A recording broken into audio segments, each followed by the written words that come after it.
ETV YouTube ఛానల్స్లో మీ వ్యాపార ప్రకటనల కోసం ఈ నంబర్కి కాల్ చేయండి.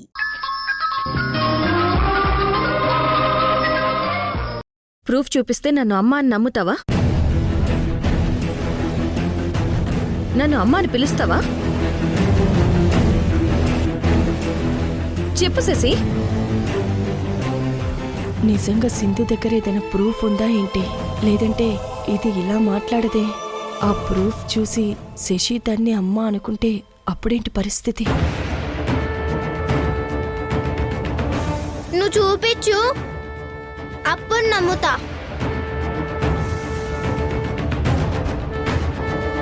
సింధు నిజంగా ఆధారాలు చూపిస్తే శశి నిన్న అమ్మగా ఒప్పుకుంటాను అంటే నాకు పెద్ద ప్రాబ్లం అవుతుంది. ఇంక నన్ను అమ్మగా చూడదు. వెంటనే శశి ఆలోచనని మార్చేయాలి.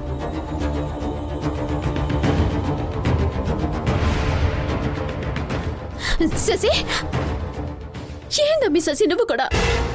ఆవిడ గురించి నీకు తెలుసు కదా. తన మాయ మాటలతో నిన్ను ఏ మార్చాలని చూస్తా ఉండదే. వాటినే కదా రిషిని కూడా తన వైపుకు తిప్పుకుండాదే.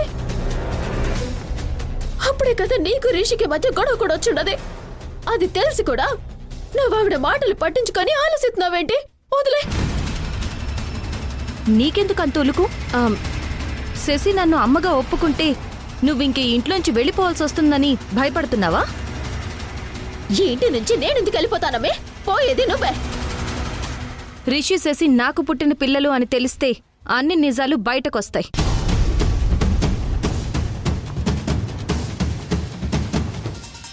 వాటితో పాటు నువ్వు మీ అమ్మ బయటకు నడవక తప్పదు. ఏం మాట్లాడుతా ఉండవు నువ్వు? రిషి శశి నీకు పుట్టడమైంది. వీళ్ళు నా పిల్లకాయలు. నేను వాళ్ళ కన్న తల్లినే. నిజమైన అమ్మవో నటించే అమ్మవో తేలుస్తాను సంధ్య.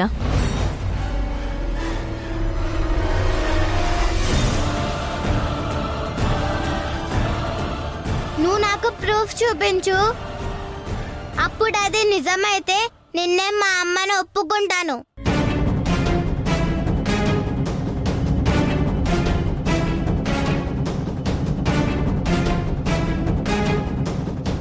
చాలు శశి, ఈ మాట చాలు. ఆధారాలు చూపిస్తే నన్ను అమ్మగా నమ్ముతానన్నావు కదా. త్వరలోనే నీకు చూపిస్తాను. నేనే మీ అమ్మని అని నిరూపిస్తాను. నిన్ను రిషిని దక్కించుకుంటాను.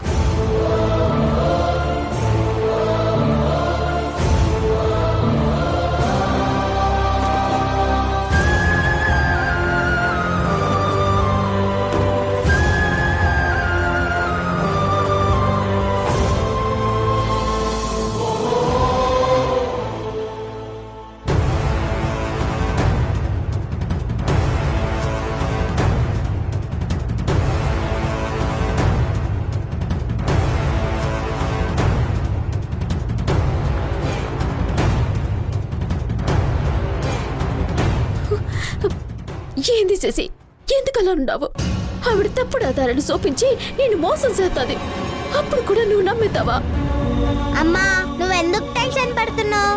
నువ్వు నిజంగా మా అమ్మ అయినప్పుడు ఆమెకి ప్రూఫ్స్ ఎక్కడి నుంచి వస్తాయి? రావు కదా.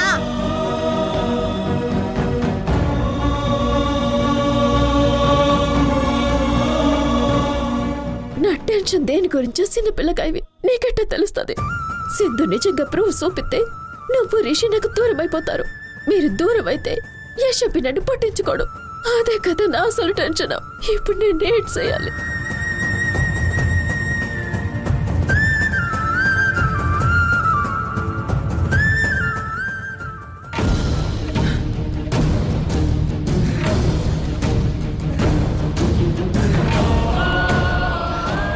అసలు నువ్వేమనుకుంటున్నావే? పిల్లల గురించి ఏదో ప్లాన్తోనే కదా నువ్వు నా ఇంట్లో అడుగు పెట్టావు. అది తెలిసి కూడా నేను నిన్ను మా ఇంట్లో ఉండనివ్వటమే ఎక్కువ. ఏదో ఉన్నావా లేదా అన్నట్టు ఉండకుండా ఏంటి తెగ రెచ్చిపోతున్నావు? అసలు ఏంటి నీ పిచ్చి నమ్మకం? రిషి శశి నీ పిల్లలని ఎలా అనుకుంటున్నావు?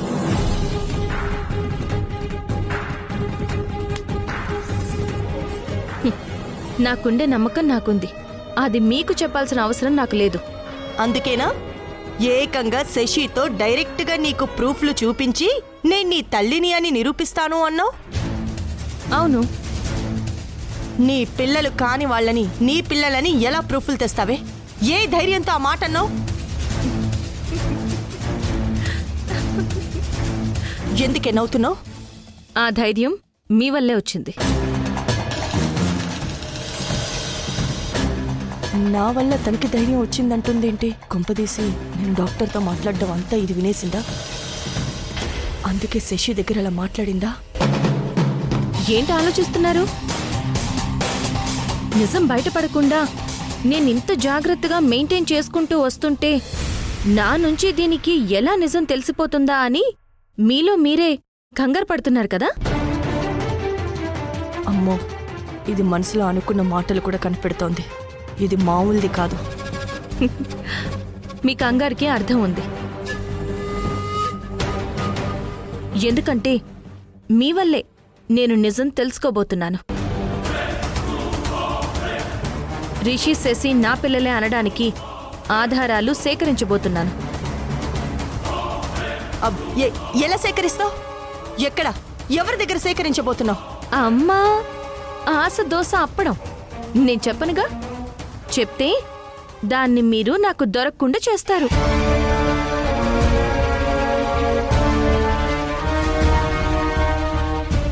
అన్ని రోజులు మీవే కావు, నాకంటూ ఒక రోజు రాబోతోంది. అతి త్వరలో అది ఎలా ఉండబోతుందో అనేది మీరే మీ కళ్ళతో స్వయంగా చూస్తారు.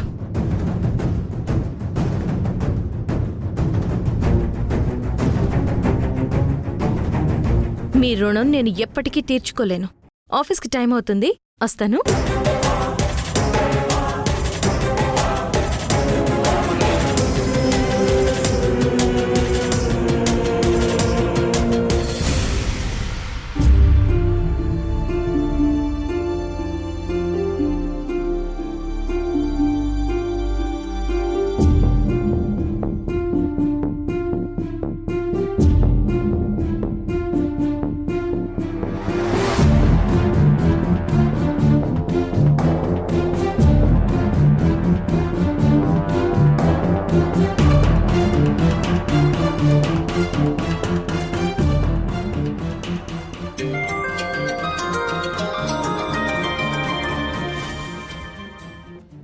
చెప్పు యష్. సింధు, ఒకసారి నా క్యాబిన్కి రాగలవా? దేనికి? మీతో పనుంది, ప్లీజ్. ఓకే, వస్తాను.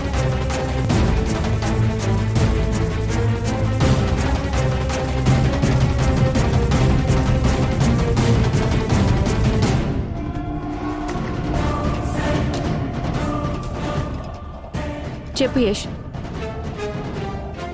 కూర్చో. పర్లేదు. ఇది చదువు. ఏంటిది? చదివితే నీకే తెలుస్తుంది.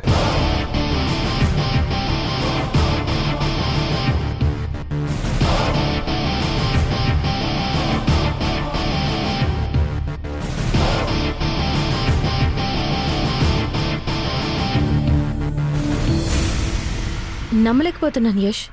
ఎందుకు సింధు అంత షాక్ అయ్యావు? నీ నుంచి నేను ఇది ఎక్స్పెక్ట్ చేయలేదు. నాకు వాస్తవం అంటే గౌరవం ఉంది.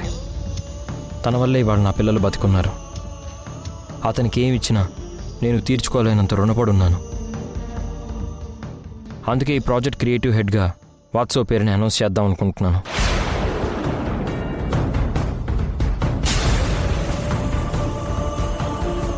యష్, నిన్నిప్పుడు కమిట్మెంట్స్ లేనివాడివని, నీకు ఎలాంటి సెంటిమెంట్స్ లేవని అంటూ ఉండేదాన్ని కదా. కానీ ఫస్ట్ టైం నువ్వు చేస్తున్న ఈ పనిని చూసి నేను చాలా ఆనందపడుతున్నాను. నాకు కూడా ఎంతో హ్యాపీగా ఉంది సింధు. వాట్సాప్ లైఫ్ రిస్క్ నుంచి బయటపడ్డాడు. ఇన్నాళ్ళు ప్రాజెక్ట్ వర్క్కి దూరంగా ఉన్నాడు.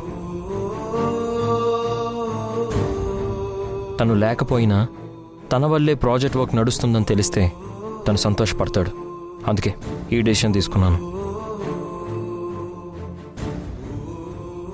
నిజంగా ఇది వాస్తవ్ గారి కంపెనీకి చాలా పెద్ద హెల్ప్ అవుతుంది యష్. చాలా థ్యాంక్స్ యష్. దీనికి నువ్వెందుకు నాకు థ్యాంక్స్ చెప్తున్నావు? ఇది మా బాస్ వాస్తవ్ గారి తరపున నేను నీకు చెప్పిన థ్యాంక్స్.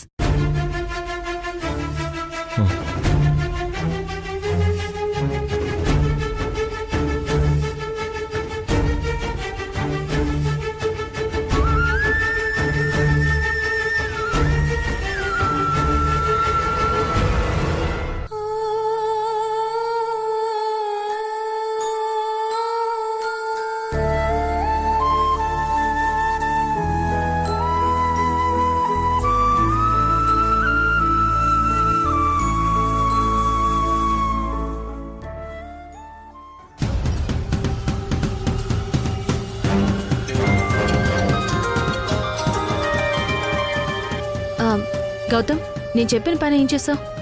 ఆ విషయం చెప్దామని నీకు కాల్ చేశాను సింధు. చెప్పు. నువ్వు చెప్పినట్టు రాజమండ్రి డాక్టర్ తన భర్త కేసు గురించి ఎంక్వైరీ చేశాను.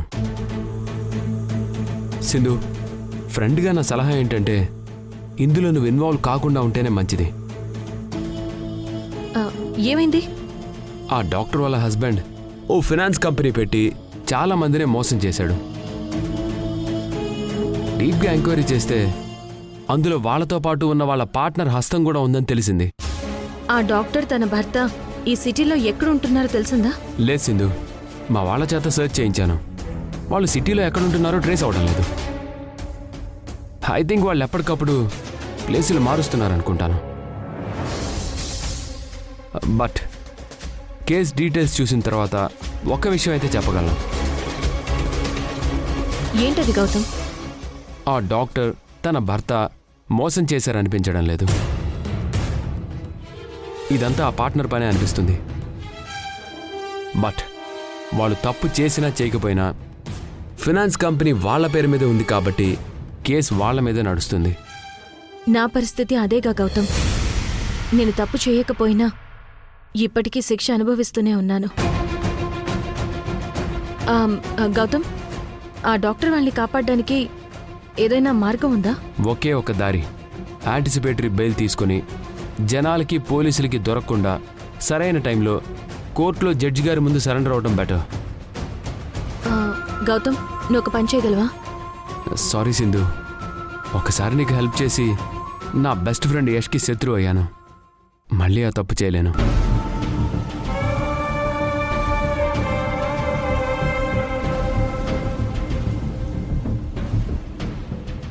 గౌతమ్ హెల్ప్ లేకుండా ఈ కేసులో నేనేం చేయగలను?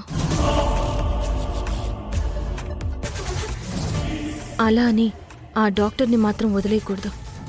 ఏదో ఒకటి చేయాలి. ఎలా అయినా వాళ్ళని కలుసుకోవాలి.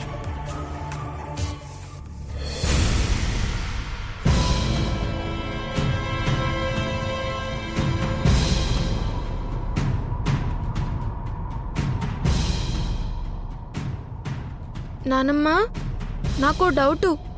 చెప్పరా, క్షణంలో తీర్చేస్తా. పశ్చిమ బెంగాల్ క్యాపిటల్ ఏది?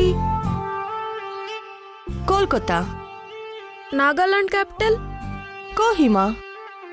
మనకి మొత్తం దిక్కులెన్ని? 8.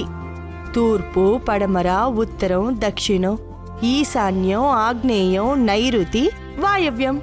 శ్రీరాముడు చెట్టు చాటు నుంచి బాణం వేసి ఎవరిని వధించాడు? వాలిని. దుర్యోధనుడికి ఎంతమంది తమ్ముళ్ళు? 100 మంది తమ్ముళ్ళు, ఒకే చెల్లి. ఆహా, నీకు పురాణాలు బాగా తెలుసు అనుకుంటా. అష్టదశ పురాణాలు చదివిన దాన్నిరా. ఇలా ఈజీ డౌట్లు కాదురా, నీకు కష్టమైన డౌట్లు అడుగు. అలాగే.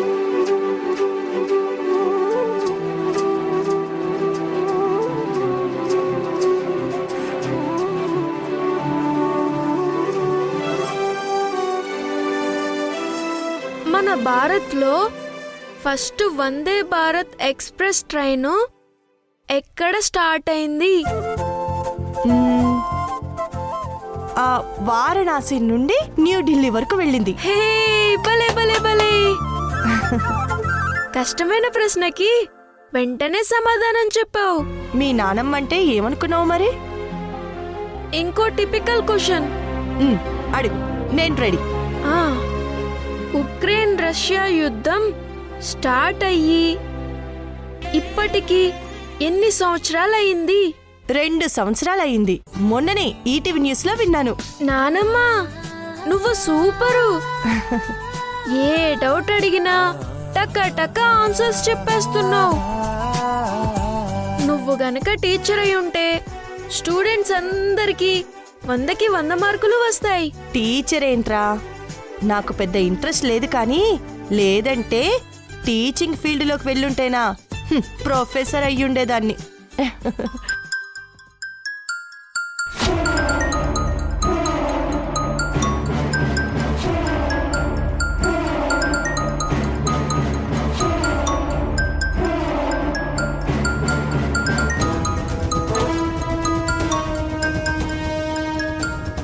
మళ్ళీ ఆ డాక్టర్ ఫోన్ చేస్తుంది ఏంటి?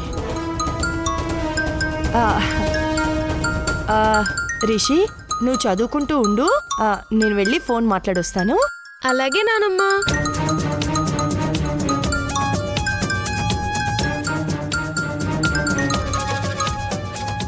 హలో, 2 రోజుల తర్వాత నేనే మీకు ఫోన్ చేస్తానని చెప్పానుగా, మళ్ళీ ఎందుకు ఫోన్ చేశారు? మీతో అర్జెంటుగా మాట్లాడాలి. ఇప్పుడా? నేను రావడం కుదరదు. రావడం కుదరదంటుంది. ఇలా ఇవ్వు. మీరు రాకపోతే మేము వెళ్ళి సింధుని కలుస్తాం.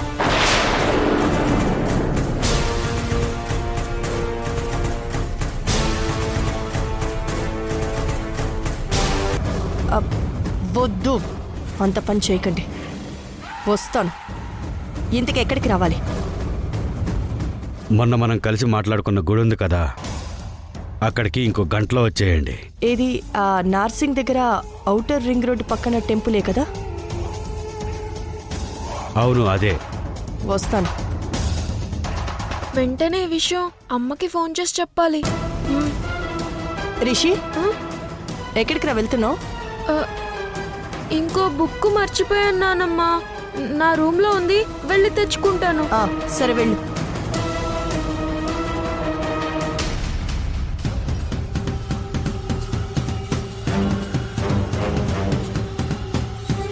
అమ్మ ఇచ్చిన ఫోన్ ఉంది కదా, దాని నుంచి అమ్మకి ఫోన్ చేద్దాం.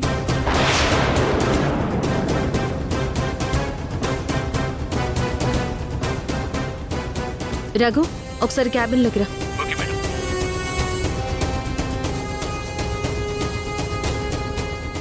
ఏంటి మేడం? ఇది టైప్ చేసి వెంటనే అందరికీ మెయిల్ చేయి. Okay madam.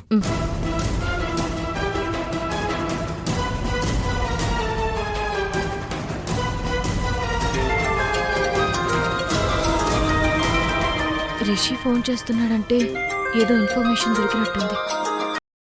చెప్పు రిషి. అమ్మా, నువ్వు చెప్పినట్టే మా నానమ్మకి ఎవరి దగ్గర నుంచో ఫోన్ వచ్చింది. నేను వినకూడదని పక్కకెళ్ళి మాట్లాడింది, కానీ నేను చాటుగా ఉండి అంతా విన్నాను. ఏం మాట్లాడింది? 2 రోజుల తర్వాత నేనే మీకు ఫోన్ చేస్తాను కదా, మళ్ళీ ఎందుకు ఫోన్ చేశారు అనింది. ఇంకా నార్సింగ్ దగ్గర ఔటర్ రింగ్ రోడ్ పక్కనున్న టెంపుల్ కి నానమ్మ వెళ్తుంది. డాక్టర్ని కలవడానికి మళ్ళీ అక్కడికి వెళ్తున్నట్టున్నారు. Thank you Rishi. నాకెందుకమ్మా థ్యాంక్స్? ఇంతకీ నానమ్మకి ఫోన్ చేసింది ఎవరమ్మా? ఇప్పుడు కాదు, టైం వచ్చినప్పుడు నీకు చెప్తాను. ఉంటాను రిషి. బాయ్ అమ్మా, all the best. Okay, bye Rishi.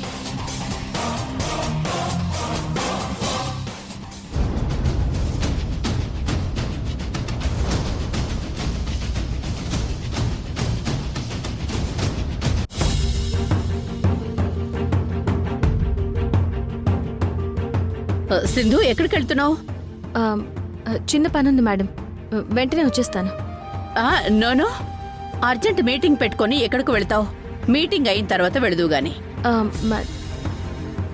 రా, నీతో మాట్లాడాలి. మేడం. రోజీ, ప్రాబ్లం రాకూడదు. Okay sir.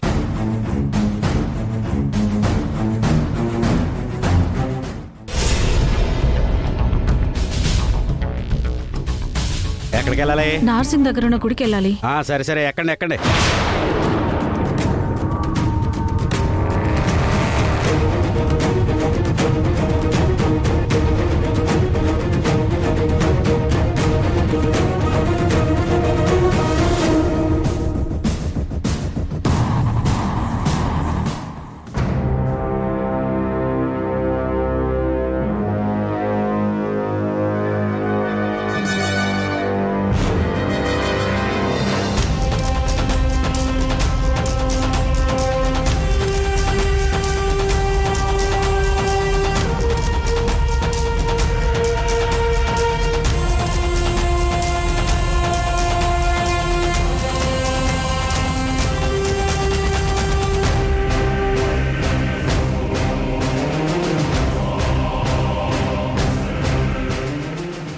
సింధు, దీనిపై నీ ఒపీనియన్ ఏంటి?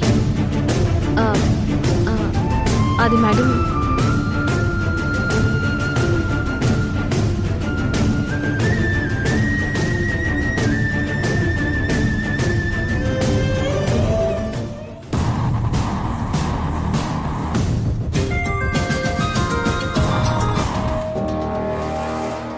ఏంటి రిషి మళ్ళీ ఫోన్ చేసావు?